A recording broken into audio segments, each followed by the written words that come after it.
Minsan gusto kong magsumbong sa'yo kapag pagod na ako.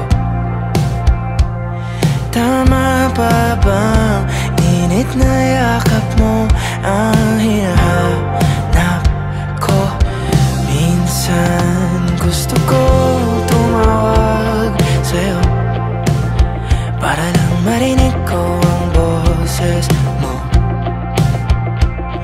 Mali na ba kapag nakangiti ako? Hinahanap ko